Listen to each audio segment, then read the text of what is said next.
Patay ang 5 kasakop sa kapulisan samtang tulo pa ang nasamdan human sila gipang ambos sa wala pa mailing nga mga suspitsado sa barangay Mother Poblacion Sheriff Aguac, Maguindanao del Sur alas 9 sa gabi nitong Sabado, Marso 28. Base sa report, gikan nagpatrolya ang mga pulis sa diyang pauli na unta sila sa ilang kampo. Kalit lang silang gipaulanan o gipabuthan sa mga armadong kalalakinan. Ang mga namatay nga biktima pulos mga patrolman, giilang nga sila si Patrolman Kenneth Pirutso, Patrolman Alfata Marhum, Patrolman Amil Bangsa, Patrolman Arsenal CV o Patrolman Sayid Ridwan. Samtang ang mga nasamdan mao sila si Police Staff Sergeant Adam Kamarudin Kansi, Patrolman Abubakar Lauban o ang team leader nga si Police Captain Alfred Gregory.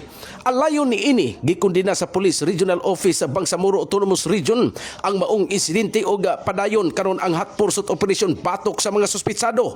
Padayon usab ang investigasyon aron mahibaluan ang motibo sa mga pagpangambos o kung kinsa man ang posibleng nagpaluyo ni ini. Dungan usab nga mikundina sa pangitabo ang BARM government o ang provincial government sa Maguindanao del Sur samtang nagtinabangay ang mga otoridad aron masuta kung kinsa ang mga responsable sa krimen.